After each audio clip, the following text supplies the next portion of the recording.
was like, do I go all the way to the? No, I'm going to stop at the 2. We're going to cut it at the 2 and move like on. it's like every movie that has a bomb in it. It has a what? A bomb? A bomb. Oh yeah. Right. In the red wire, blue wire, red wire, blue wire. 1.8 seconds. Yeah. It's always some. What did it? There was a movie recently that like did a spoof on that, but they like the time expired, and then it didn't blow up or something. Right? I can't remember.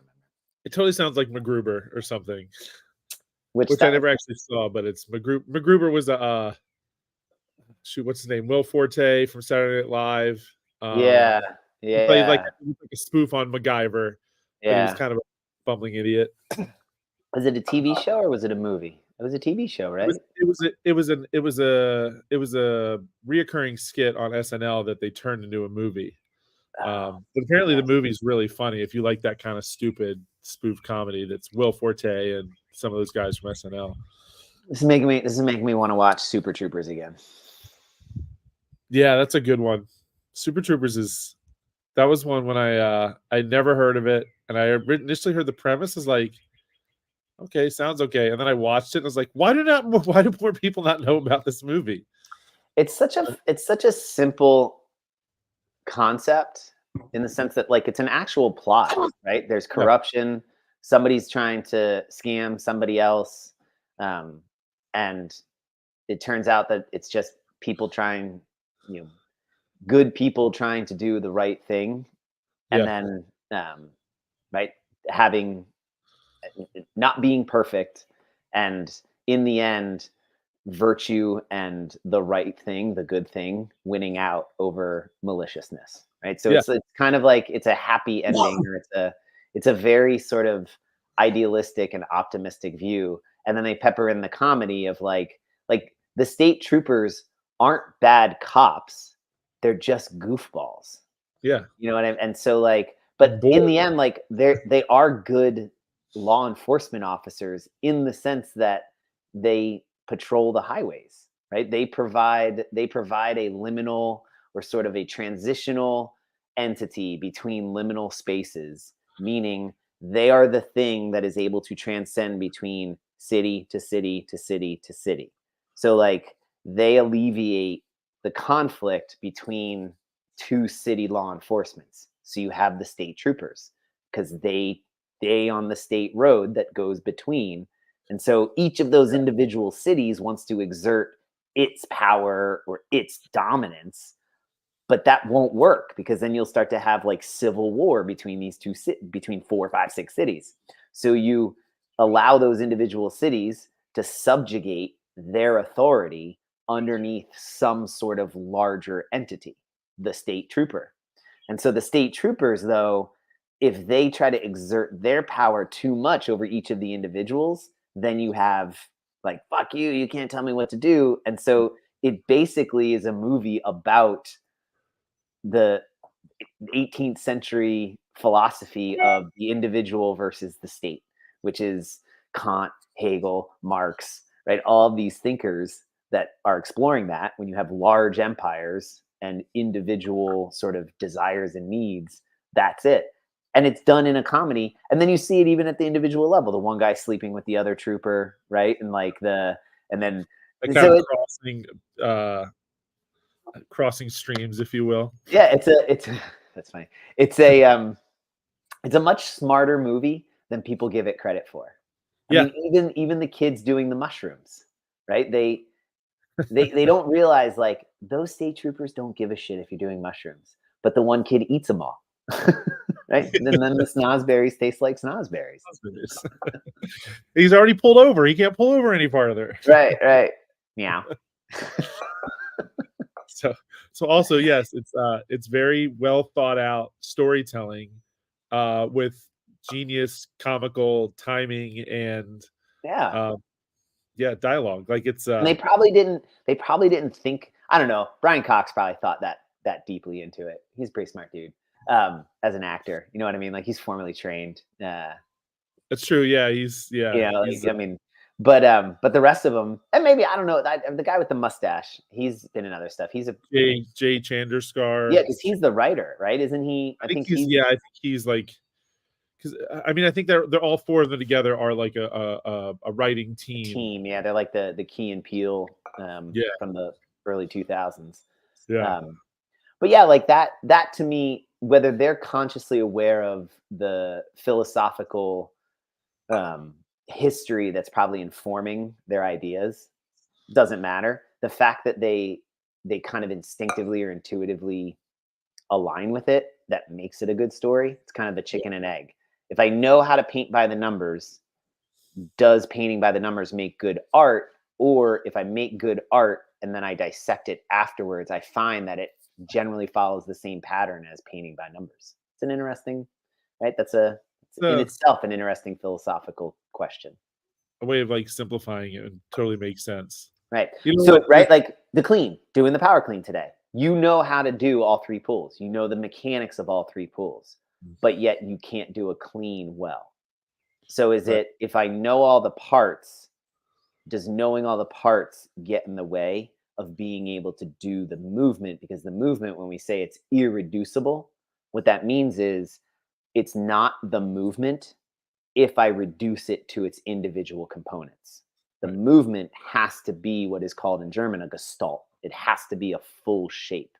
And so it is its own determinate thing. Now, inside of that, when I artificially start to chop it up into its individual parts in order to maybe try and understand it, at some point, I lose the forest for the trees, and it's no longer the thing that I was saying it was or trying to get to.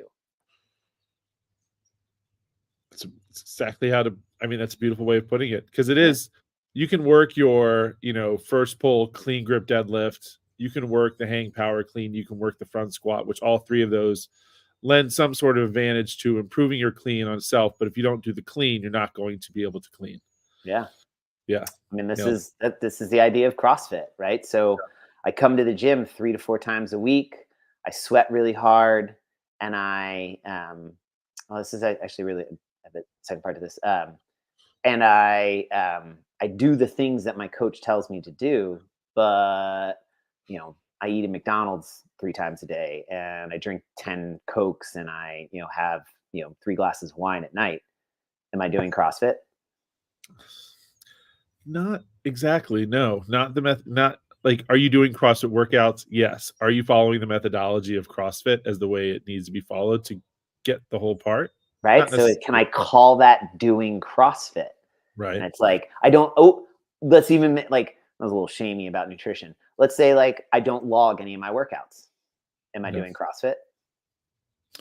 No, because you're not, you're doing CrossFit workouts, but are you observing, measuring, and repeating? Yeah, like it's like, shit. And again, like I go through all of these phases. I have one like me, and this is Chase Ingram. I really enjoyed, which by the way, these quarterfinals, hated doing the workouts.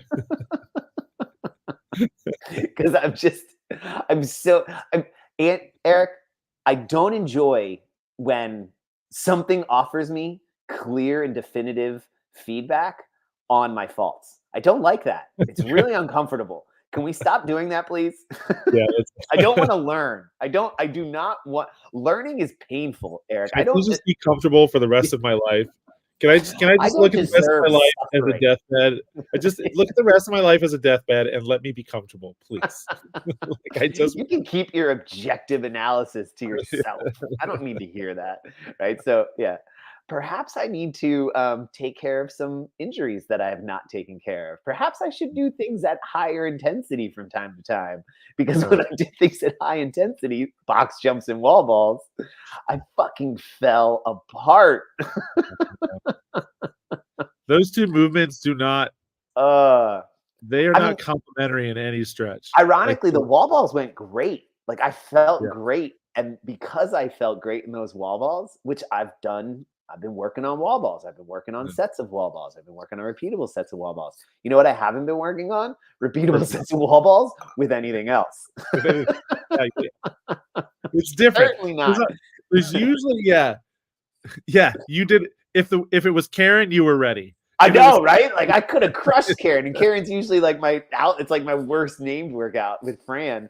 But like, I was like, why can't that just be Karen? Well, it was Karen with burpee box jumps over. Have you been doing any of that? No. No, no, I haven't. But oh, where the fuck were we? Oh, Chase. I've enjoyed the other stuff at the Corn Franz. I loved doing it with Luis and Joan and Andy, and even seeing Jody's. Jody did so well in 4. I was so happy for her, and she actually did in the burpee box jump, in the wall ball one. Like, I'm so happy that like each of us did something well. Like for me, the first one, workout one, the rowing, the snatch, rowing, step up one. Step ups went really well I was like, okay. Nice. So there was like really good wins, and then like, fuck you.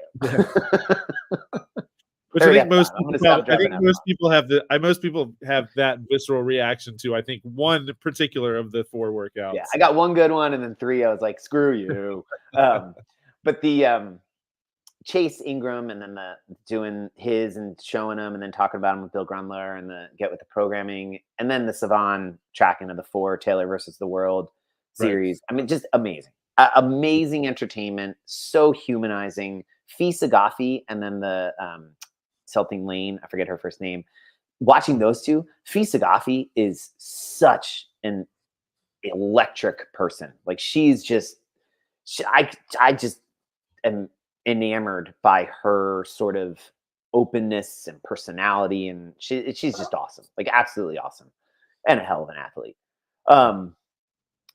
But Chase made a comment where he did the number 4 at that D-Town CrossFit, I guess the box he used to own, and he sold it to somebody or whatever. But like, so he does all of his stuff at home.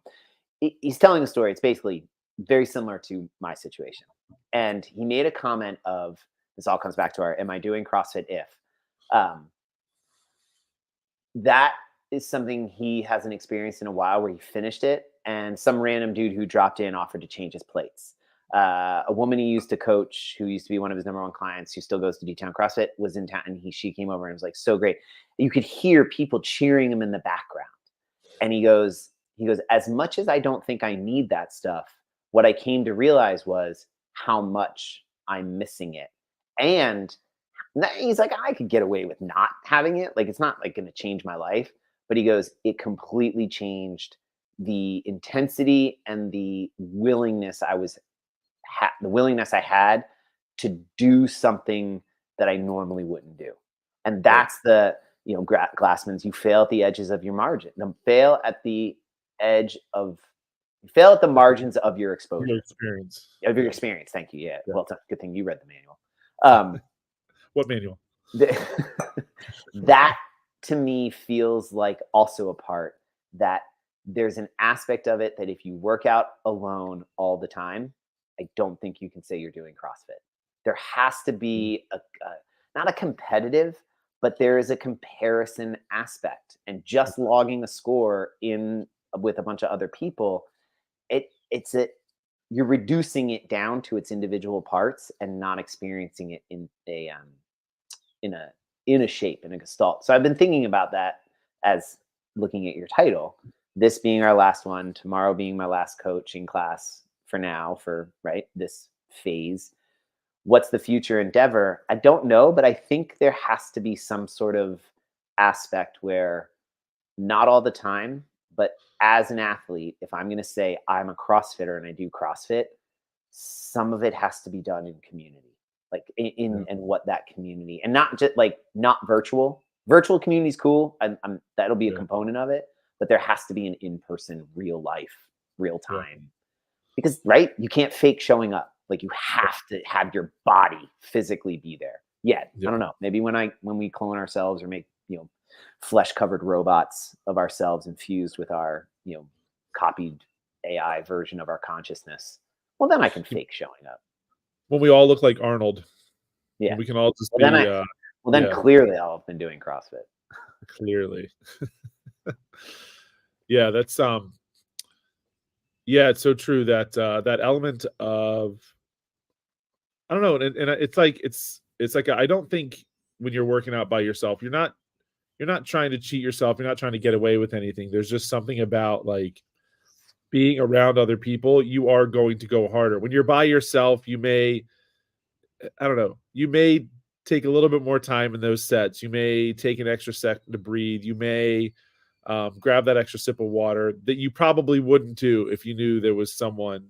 And not that anyone, like, I've never been in a workout thinking, not never, but no one's watching you. No one's like, I mean, a coach is watching you and making sure you're moving, but, you know, and moving well. But like that person, if I'm working out and I have Dimitri next to me, like, Dimitri's not watching me to make sure, you know, to judge whether or not, like, oh, he took another water break. That's it. But he might be keeping me out of the corner of his eye, because if I don't take a rest, and he's like, well, I shouldn't take a rest. I should keep moving. And it really is that if anything, it's more of an accountability piece that gets you to push past that place that maybe you wouldn't normally if you're by yourself. Yeah. I think it's also, I'm trying to get away from, like, agreed. I think it's accountability, and you associating that accountability to always going harder.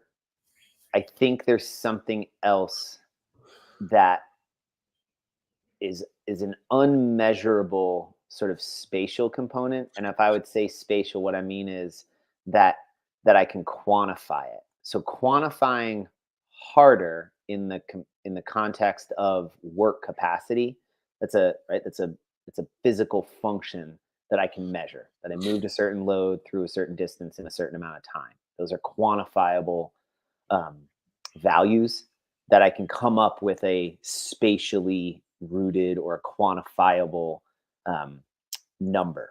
And so the accountability to getting a higher number, we're saying, is harder. But I think there's also an unquantifiable, a qualifiable aspect, sort of a more lived experience thing that I can't measure specifically. I can only experience it, and then in recollection, give it some sort of value. And, is that the person putting a plates on for you that you didn't meet, or is that you nailed it.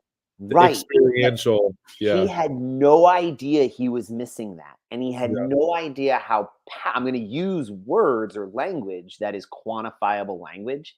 He had no idea how powerful that is in the methodology. But I can't measure that. Yeah. And if I try to measure it, I run up against contradiction of it's immeasurable. Like it's an incommensurable, it's an unsolvable differentiation, that there's this thing in between, and the thing that sits in between is me, is the human, is the body, is this thing we call consciousness, this thing we call me and myself, I. That's it.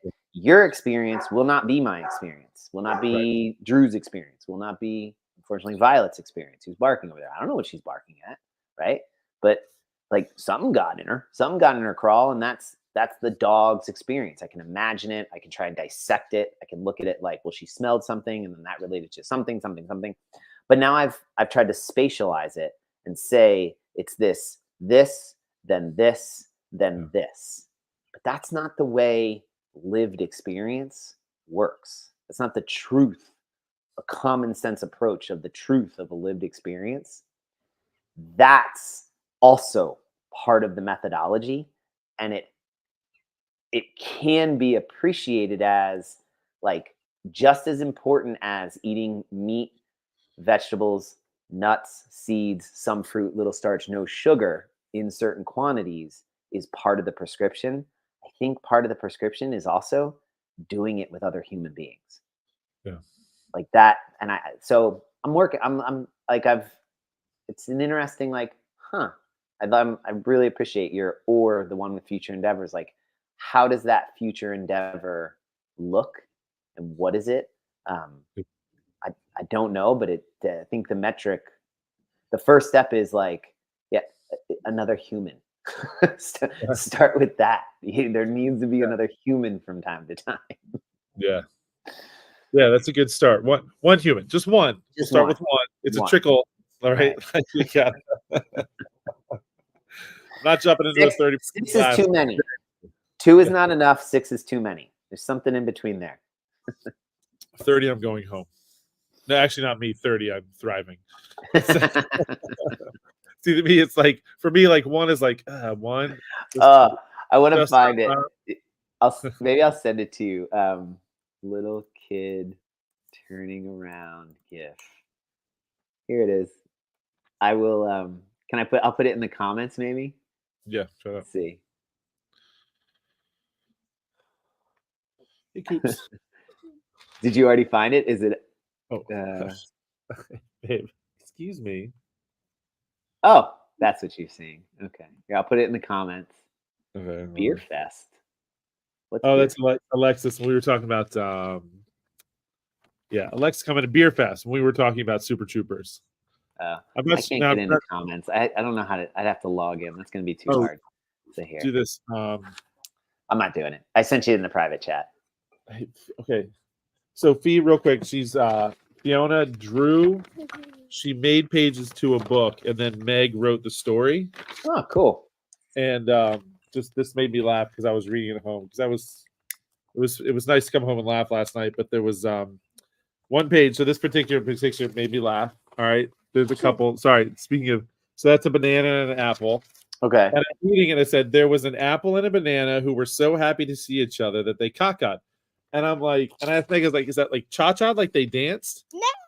And Meg goes, no, Fiona wanted to know what the Spanish word for poop was. So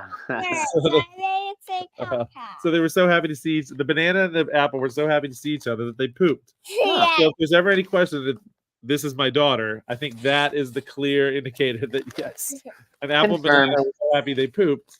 That's my child. So awesome. Thanks, babe. Cool. We'll check it out later. Pages. Well, I didn't skip the back. Well, I'm not. I can't read the whole story, sweetheart. That's it. I can read it after I'm done. Okay. Just read the back. Miss Fiona Hoyt. Ms. Fiona Hoyt for a long time. All right, I got your link. So this is me walking into a 30-person class. Is this it? Can you see it? Is it popping up? No. Okay, hold on. Let me see. Let's pretend like I've done this before. Oh, here we go. Okay, boop. There it is. You walking into class. That's me. Yeah. Oh, 30 people. Nope. You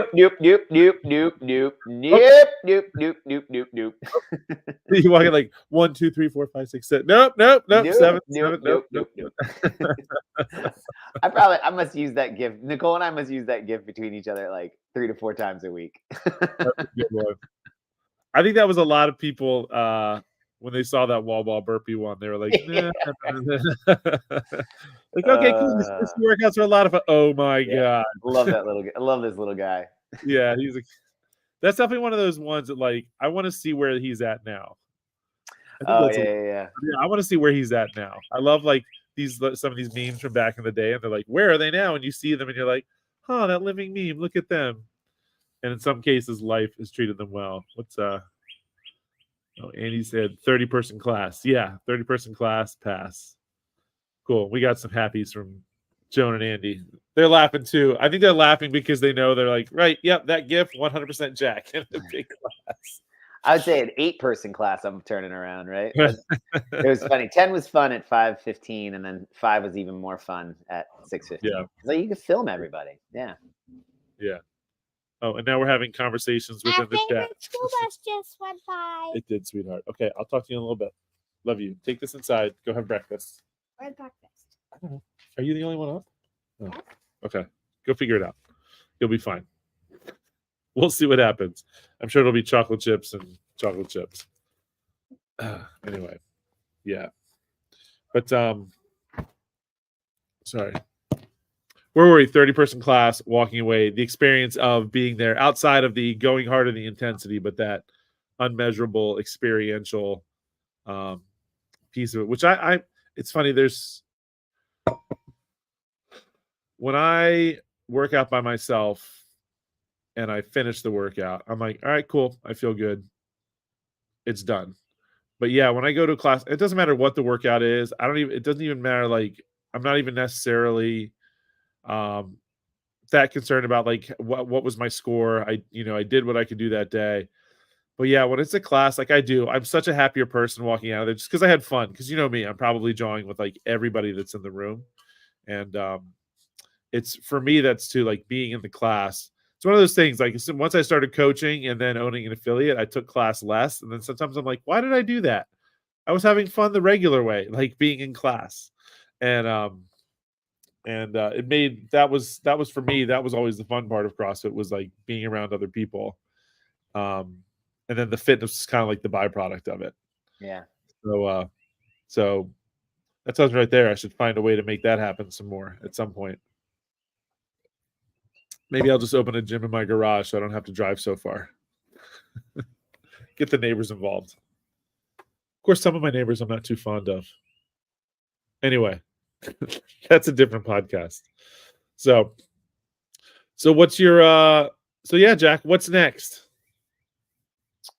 On Monday I start at St. John's College. Whoa, I should probably learn the name of the institution. St. John's College in the Major Gifts office. So I'll be hitting you all up for donations to St. John's, whether you are an alumni or not, because we're all of the Annapolitan community. So I think everybody can give, right? Everyone appreciates the pursuit of liberal curiosity, and St. John's College being one of the premier institutions that is founded on the principle of liberal inquiry.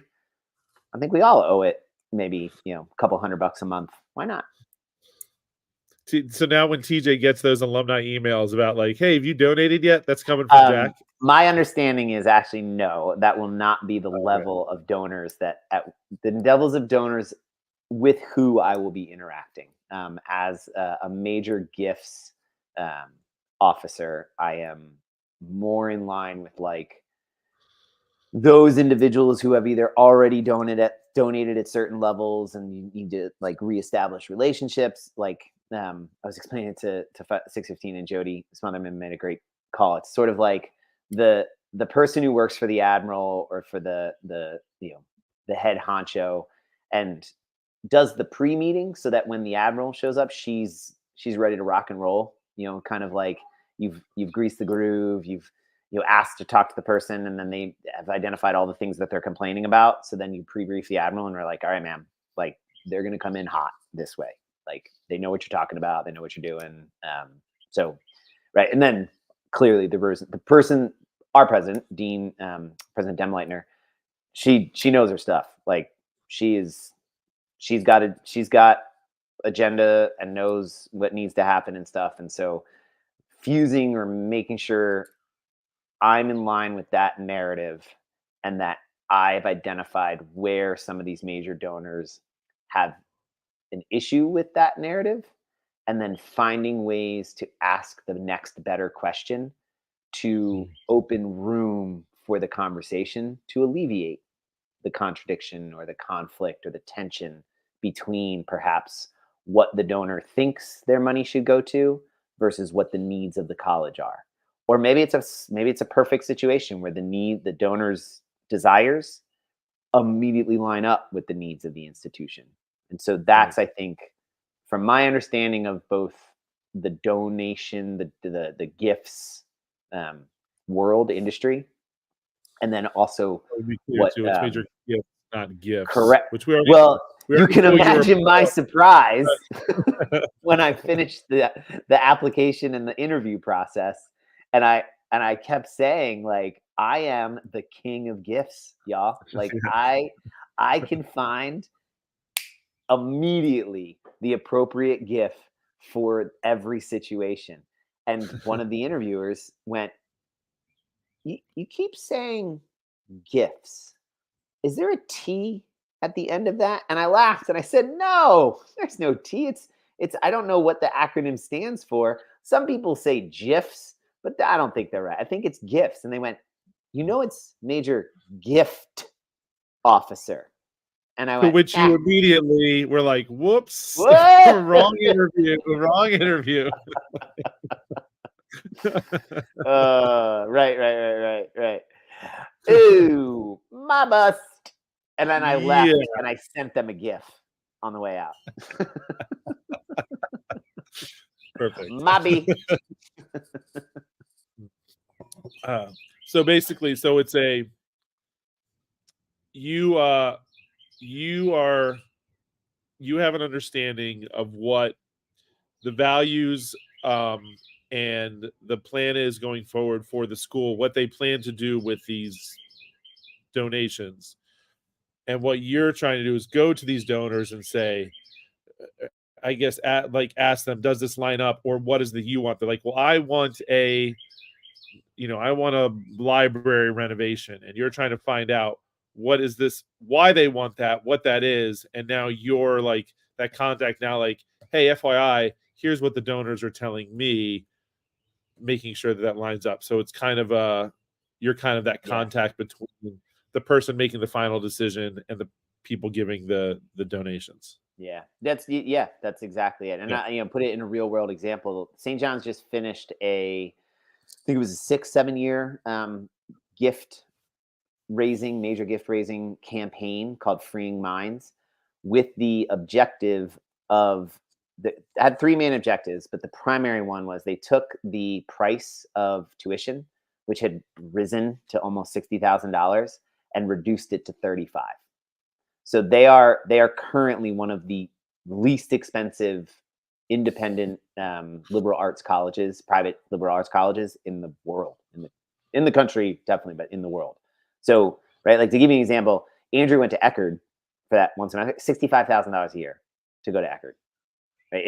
It is 30. It's going to be over. It's going to be like 38, 39 for the boys to go to University of Colorado, Colorado Springs, and Coastal Carolina, both state schools, out of state tuition. But like this, the average price of a state school out of state tuition is anywhere in the $35,000 to $45,000 a year range, and that's like on the cheaper end.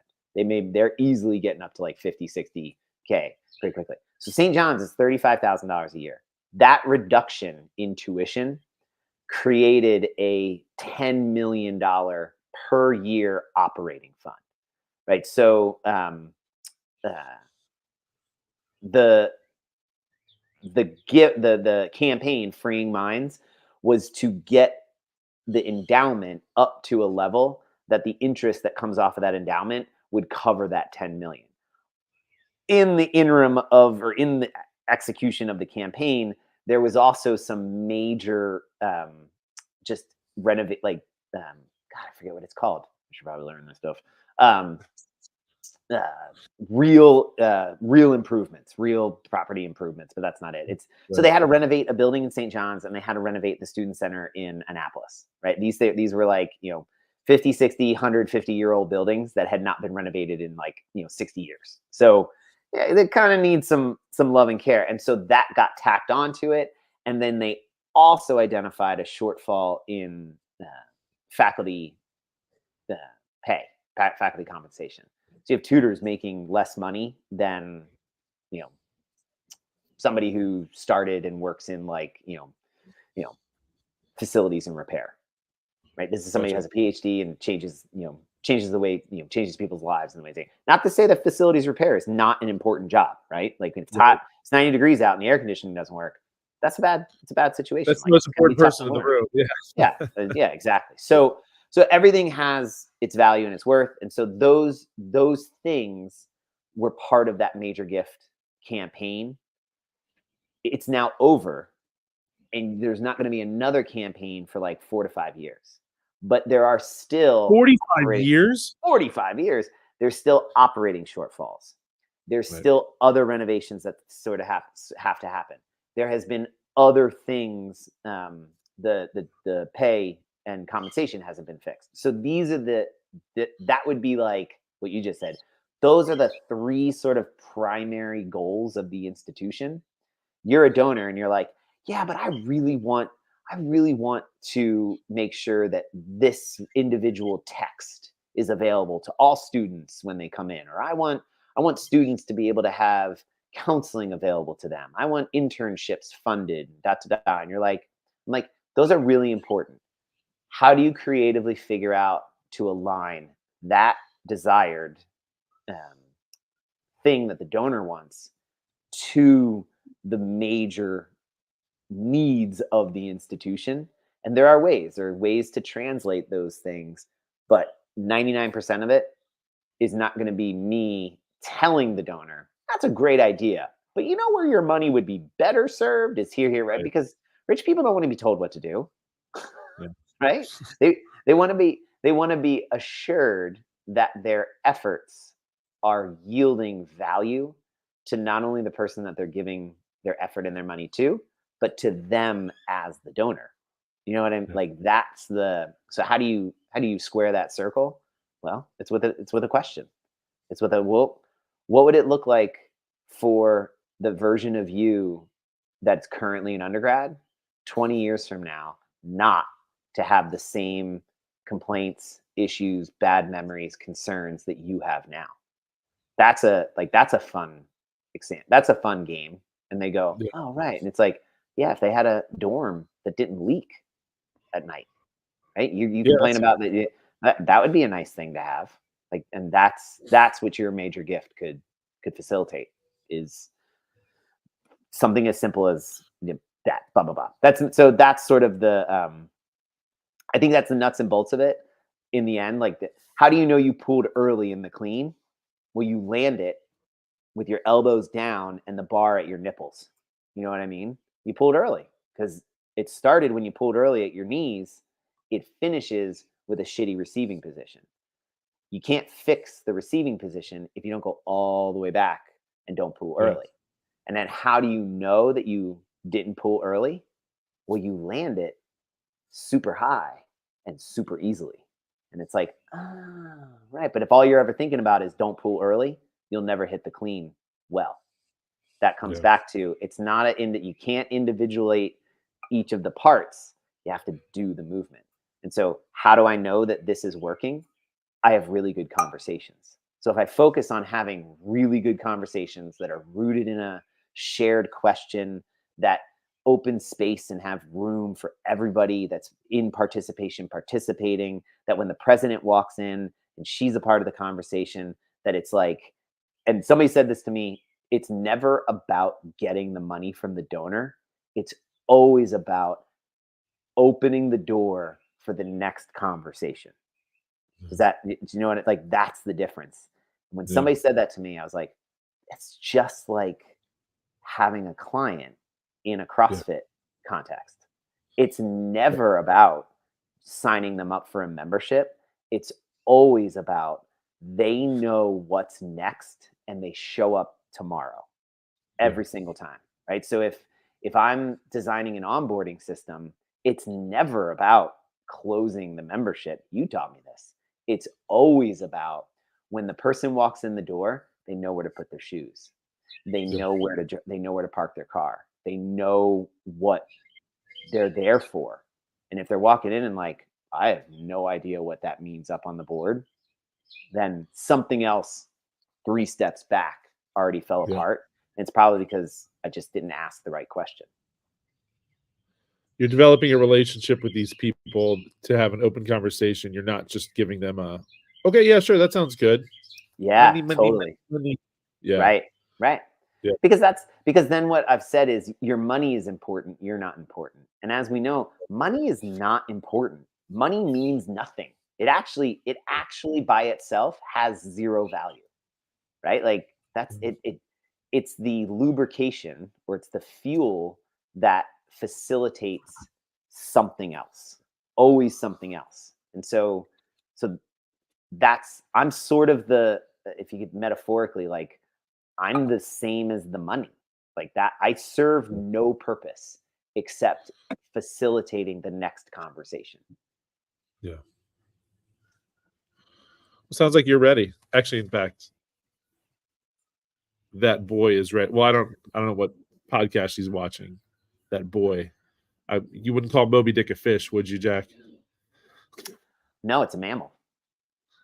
I mean, it's the wrong species. Yes, yeah, got it. Awesome. Thanks for playing, Jack.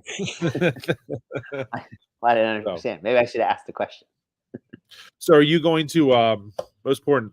Do you have a desk? Do you have an office? Are you in a cube? It's funny.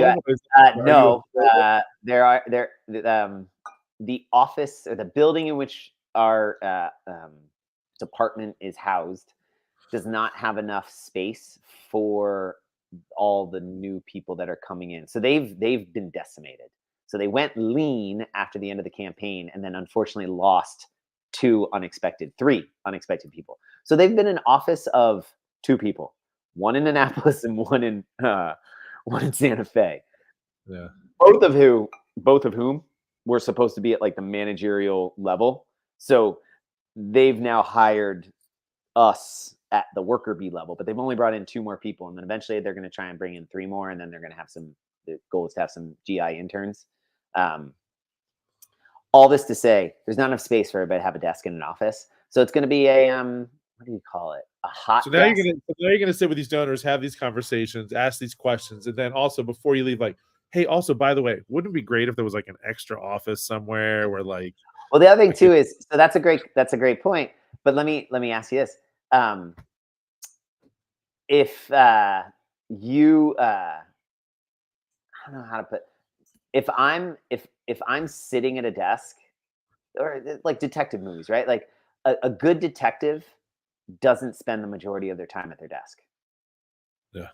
Right? Because you can't interview witnesses. You can't visit crime scenes. Like you can't do your job sitting at your desk. So this is not an ass and seat job. Like you're out, you're visiting, you're talking to people, like, right? That feels right. That's right in line with me. Like I'm an outgoing, extroverted person. So that totally makes sense. I've really chosen wisely. Yeah. There you go. Here's that comfort thing we were talking about again. No, and I'm totally fine with that. It's sort of that at first I was like, oh geez, right? But it at the same time, like I always hated, even when I was teaching at the academy, I hated having an office. I hated being in my office. Like I don't want to do that.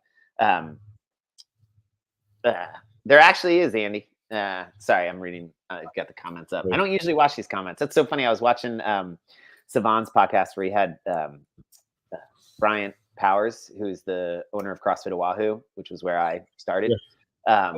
On, he's one of the oldest affiliates, I think.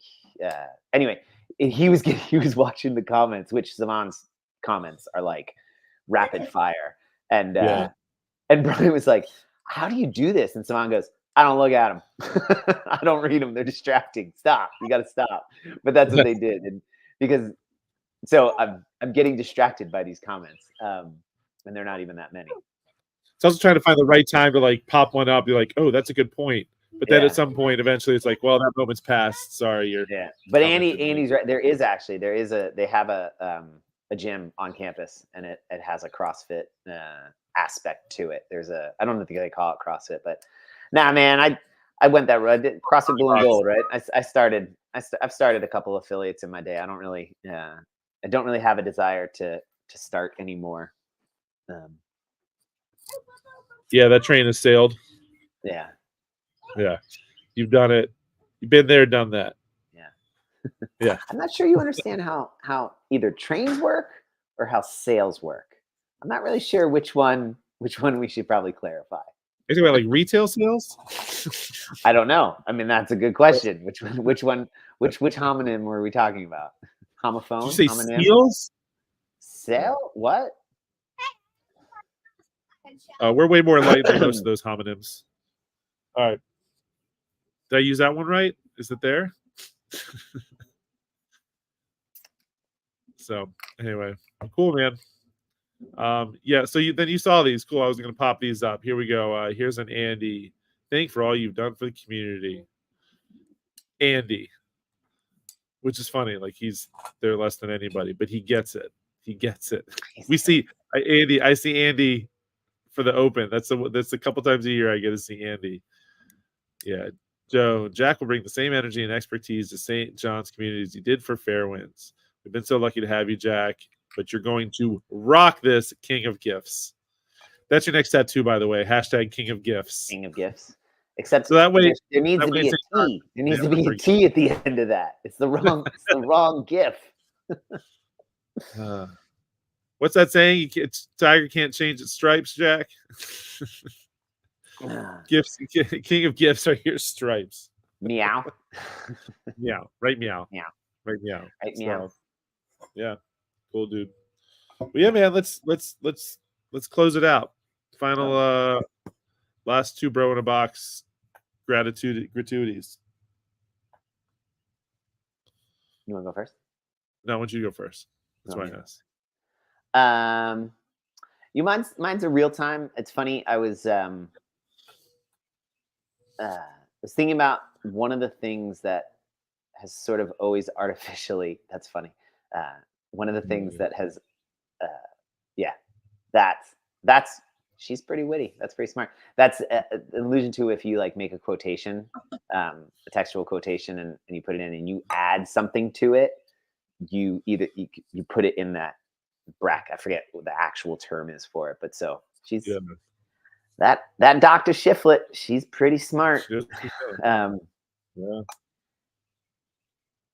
That there always feels like there should be this sort of like you end a class, or you you end a semester class, or you end something that there needs to be this like big like send off thing, and I think that's important. Like there's a power in sort of ritual, in knowing saying goodbye. Or I remember a couple years ago, my grandmother passed away, and we went to the funeral, and it was at a Catholic mass, and it was sort of like, oh, I can see the power of this. Like and I come from professionally from a world where rituals and tradition help retirement ceremonies, help us put order and understanding to things that are generally disordered, right? There's the randomness, contingency of life, but we give it order. We desire, and that feels powerful. It allows us to have a sense of comfort in an otherwise extremely uncomfortable and random, uncontrollable world. But then I think of the classes at St. John's where I have felt most rewarded is when the last class is on a text that has zero sense of like wrapping it all up. That the treat is not that there's some sort of like final moment. The treat is that if you're truly doing the thing, then the thing is the treat. Like that's it. And so when you read the last text that's on the syllabus, you don't read it with an eye towards like, oh, it's gonna wrap everything up, or tomorrow's workout will be like a final workout, right? No, it should just be whatever the workout is. And you do it in a way that is the thing. And so I was very snarky and grumpy with 615. And I didn't know why. And they kind of called me out on it, rightfully so. And you guys are right. You're right. You're right. And I said what was true. Like they were right. I was being an asshole, and they were fine to be doing what they were doing. But I didn't mean it. And we passed on, we moved on. And then I came to the end of the class, and I was like, I'm really sorry. You guys were right. Like you were totally fine to be asking your questions that you were asking. And Patrick goes, you got senioritis, man. It's all right. And I was like, oh my God, he's totally like, so my gratitude is, individual Patrick recognizing that and saying it out loud, because that's exactly what it feels like. And that's I think the manifestation of what I'm talking about is when you feel like it should be over, right? I should be done. That's it. It should be over. But that's not a good way to go through life. Like each moment is its own moment. And so enjoy that moment and be in that moment. And so don't look for, I just got to get through this class and then I can do the thing that is fun. I just gotta get it done and then I'll get to do the thing that I want to do. And it's like, no, this is the thing. Like, so tomorrow, because I was thinking like tomorrow's workout is the 50, 40, 30 wall ball, 5, 4, 3 strict ring muscle up. And I would say my initial is like, ugh, what a fucking nightmare to coach. That's such a dumb workout. I should totally change it. And then I went, why? What makes that workout any worse, different than anything else? Just do it and just enjoy it and just coach it the way it'll coach, and be curious that maybe something will happen out of it or with it. And so So the gratitude is sort of a recognition that it doesn't matter what you're doing. There is, if you maybe just like get rid of the last one, like what's that mean? Like there is no real last one unless Yeah.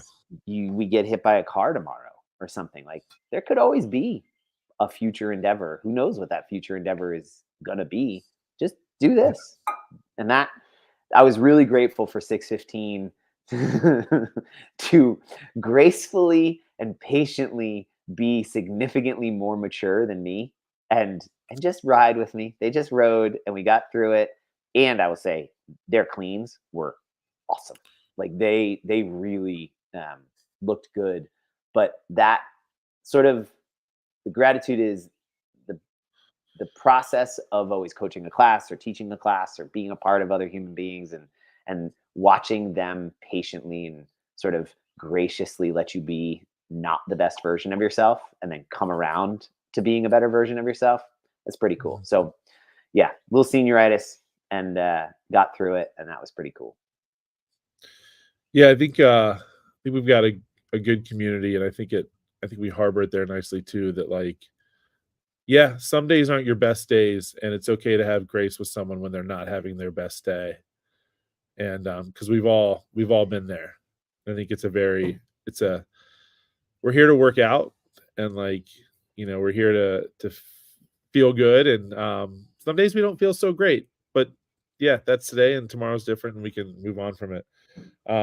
Yeah, mine is kind of the same, where it's you so it's funny, like, Jack's leaving, Jack's not coaching anymore, and some people are like, well, what are you gonna do? Like, you have to coach a bunch of classes. Like, yeah, I get, like, now I get to coach a bunch more classes. It's a good thing I enjoy coaching, like it's I remind myself of that. I say, hey, sorry, hold on, sorry. And so it's great because there was this episode of Bluey that it's a new episode of Bluey. It's like a 28-minute episode. It was huge, and they told that story, and I've read it, I've heard it before. I think I've talked about it here before, where it was in this one book that I read with the kids. It's the old Chinese farmer whose horse ran away, and people are like, oh man, what bad luck. And then the horse comes back with a whole bunch of more wild horses, and like, oh wow, what good luck. And he keeps, I'm sorry, sweetheart, hi, I love you, I need to finish, thank you. And it's but it's the stuff happens, and you can look at it as like good luck or bad luck, or just look at it as it is what it is, and whatever happens next will happen next. And so it's like like, I'm it's I have more classes to coach, which I enjoy coaching, and I'm down to coach, but it's an opportunity to like refocus on the ones that I do have and the people that are there. And maybe it gives me a chance too to like, hey, with all this other stuff now, it's a chance to kind of refocus on some other things that maybe need more of my focus, because now I have to simplify things. And so there's instead of that, like, because people are like, oh no, what are you gonna do? Like, it's like, it's okay, I've been here before, and I'll figure it out, and whatever happens will happen. And it's an opportunity to, it feels like just a new opportunity for whatever's next, I guess, if it's as vague as that can be. So yeah, it's like I'm appreciate you coming back and coaching, and time that you were there. And of course, I'm always bummed when my one of my good friends isn't around, but you're still up the street. It's just like it was before. Like, you're not going anywhere, and I'm not going anywhere. And yeah, on to the next thing, on to the future endeavors. So yeah, that's where I'm at. And I don't know. I think that's a gratitude, or just me. How do you feel? I mean, how do you feel about dropping? dumping. Can I drop in? Dumping. Can I drop in from time to time? Yeah, we'll just get a credit card on file, and that's I forgot to tell you, but I only have I have a 7 athlete class cap. So if you're number 8, you might have to turn around and head out. Oh, okay, that's all right. Well, I'll sign up. I'll sign up beforehand when I That's drop just a in. bad. That's a bad. Did you freeze or are you blanking on? Okay. That's a so yeah. So you might so if there's 7 people, 8 might be too much. I don't know. It's a bad joke. Yes, of course you can. Yes, Jack. Of course you can. Can I talk? So yes, you can come too, Fee. Fee will be there too. How's his hair looking, by the way? Rock solid. All right, cool. All right, Runway. let's get runway out of here. ready. Made these. I Runway made ready. these. I made these braids by myself. She did. She made them all by herself. Yeah. I call them the crabbies because sometimes at the end they look like crabs, like this. They do. They do look like crabs, and you made them all by yourself. All right, we're out of here. Peace. Signing off in